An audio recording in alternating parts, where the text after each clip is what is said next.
Olá, graça e paz. Estamos dando início a uma meditação espiritual e gostaríamos de ler com você e que você nos acompanhasse também essa leitura que nós vamos estar fazendo no Evangelho de Lucas, capítulo 13, versículos de 1 a 5. Diz assim a palavra de Deus. Naquela mesma ocasião, chegando alguns, falavam a Jesus a respeito dos galileus, cujo sangue Pilatos misturara com os sacrifícios que os mesmos realizavam. Ele, porém, lhes disse: Pensais que esses galileus eram mais pecadores do que todos os outros galileus, por terem padecido essas coisas? Não eram, eu vos afirmo. Se, porém, não vos arrependerdes, todos igualmente perecereis. Ou cuidais que aqueles 18 sobre os quais desabou a torre de Siloé e os matou, eram mais culpados que todos os outros habitantes de Jerusalém? Não eram, eu vos afirmo. Mas se não vos arrependerdes, todos igualmente perecereis.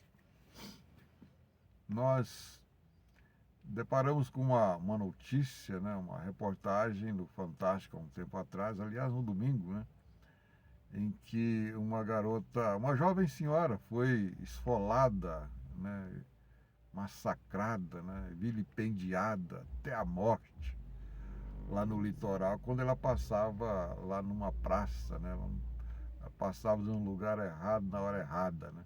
Confundiram ela com uma pedófila, uma sequestradora, né, uma daquelas que, infelizmente, segundo a mentalidade deles, não deveria fazer parte da sociedade. Mas aí a pessoa que sofreu todo o vilipêndio era uma pessoa errada, né? A pessoa errada, confundiram-na, né? E essa pessoa, segundo eles, era uma irmã que foi buscar uma Bíblia na casa lá do irmão, tinha esquecido a Bíblia na casa do irmão ou da irmã, e ela foi lá buscar a Bíblia. E aí, passando naquele lugar, aconteceu tudo isso. E aí a gente fica pensando, puxa, como que pode, né? Uma irmã em Cristo, né? Uma crente, como pode isso acontecer? Aí vem os super espirituais, né? Vem os santarrões dizem, estava em pecado, estava em pecado. Pecado, rapaz, pecado. Essa é a sentença, é os vereditos que a gente ouve por aí. Mas a gente tem que entender que Jesus diz que o sol nasce para todos. Ele faz nascer o seu sol sobre justos e injustos. Eu pergunto, se eu moro num bairro e lá no bairro faltou luz, ou então deu um curto-circuito no bairro inteiro, queimou todos os aparelhos de todas as casas, TV, geladeira, fogão, tudo queimou por causa daquele curto-circuito, né? Aí você vai dizer, o fulano estava em pecado, foi isso que... Não, eu fui vítima como os outros. Por isso que Jesus, na oração sacerdotal, em João 17, ele orou, Pai, eu não peço que os tire do mundo, mas que os guarde do mal. Que os guarde do mal. Aí ele, mas então chegou a hora dela, né? Porque, né? Coitado, tão nova, né? Chegou a hora dela, então, né? Nessa idade, né? Nessa idade. Tem coisas que não estão ao nosso alcance, né? Mensurar o porquê. Deus sabe. Deus sabe todas as coisas. E tem uma palavra que diz, né? Não são os vossos... O profeta Isaías falou isso, né?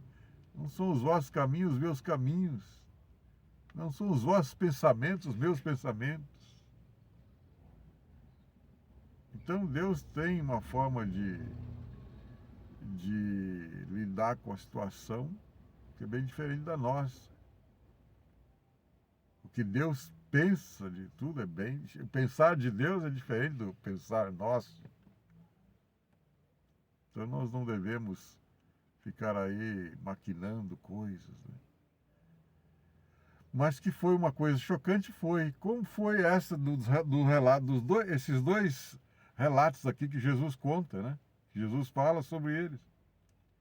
E Jesus chama atenção para a nossa consciência, a nossa fraca capacidade de entender, de interpretar as situações. Então Jesus começa contando uma história do primeiro relato, assim, para que a gente possa se localizar, ou pelo menos tentar se despertar ou entender. E aí, o que nós devemos fazer é pedir: Senhor, ensina-me. Envia o teu Espírito Santo para ser o meu mentor, meu mestre agora, e que ele possa me ensinar.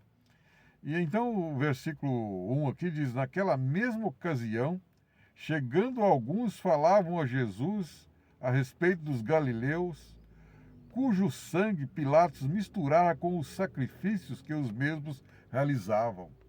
Você vê? Então não somos só nós, em pleno século XXI, que ficamos horrorizados, ficamos chocados sem entender o porquê de certas coisas.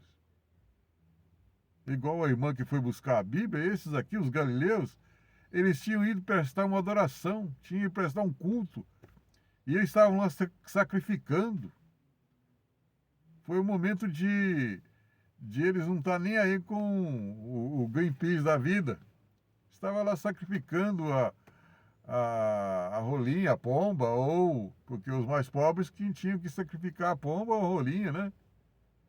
Os outros que tinham condições levavam um cordeiro para sacrificar, um novilho para sacrificar, né? Derramar o sangue. Eles estavam lá derramando o sangue dos animais, prestando uma adoração a Deus, sacrifício a Deus, ao seu Deus.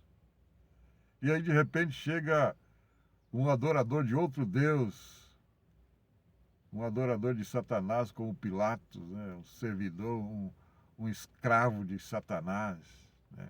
Sanguinário que nem um Putin da vida, né? Diz que Putin está profundamente envolvido com os poderes das trevas, né? Está profundamente envolvido com o ocultismo, por isso que ele está fazendo coisas do arco da véia.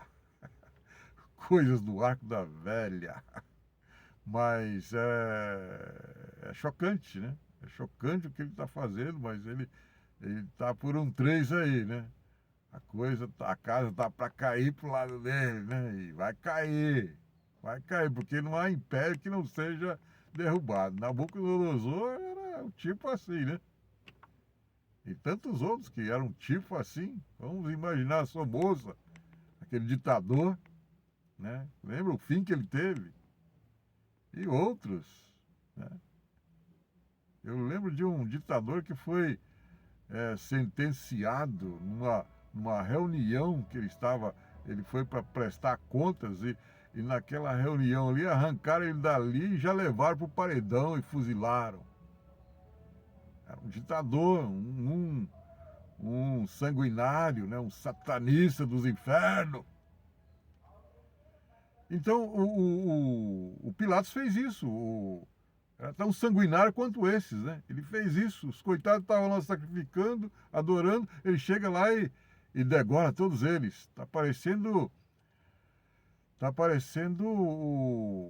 os extremistas desses movimentos radicais aí do Oriente, né? Que degola, os degoladores, que são os do contra, né?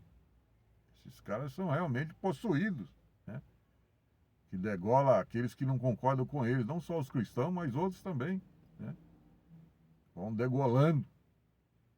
E Pilatos fez isso. Vamos dar um fim nesses adoradores desse Deus, que eu não suporto esse Deus. O Satanás é assim, ele não suporta o Deus verdadeiro, o Deus dos exércitos, o Senhor dos senhores, o Senhor dos exércitos. Então ele fez isso. Misturou lá o sangue, correu das pessoas sobre o altar. Misturou com o sangue dos animais. Aí Satanás ficou batendo pau, ficou deitando e rolando de felicidade, porque ele fez uma adoração a ele. Roubou a adoração dos irmãos ali, dos galileus. O versículo 2 diz assim: ele, porém, lhes disse, Jesus, lembrando, né? Aí ele vai dizer alguma coisa. Ele, porém, lhes disse: pensais que esses galileus eram mais pecadores do que todos os outros galileus por terem padecido estas coisas? Então Jesus queria um arrependimento. A palavra-chave aí está em arrependimento. Depois nós continuaremos e daremos finalização a essa reflexão que merece uma segunda parte, porque o nosso tempo aqui se foi. Mas eu convido você a estar indo lá no meu canal e visitando lá, dando seu joinha, curtindo, compartilhando. E que o Senhor Jesus possa tocar o seu coração, possa mexer, te incomodar com talvez certos pecados que você está alimentando na sua vida. E por causa deles você pode perder a proteção. Não é que Deus te abandonou, você está que nem aquele ditado, você cavou a sua própria cova. E que você possa não cair nessa situação de perder a proteção de Deus por causa de certas coisas podres que você possa estar alimentando na sua vida. Um dia desse uma prima me falou, olha, eu estava ali, mas eu era uma podre da vida. Eu tinha uma vida podre. E agora ela está sentindo que ela não está mais naquele nível. Ela saiu daquele nível, ela está num nível elevado. Glória a Deus, você também pode. Assim como eu me sinto num nível elevado, eu posso olhar para trás e dar risada daquela situação, porque Deus me libertou, porque Deus me tirou de lá.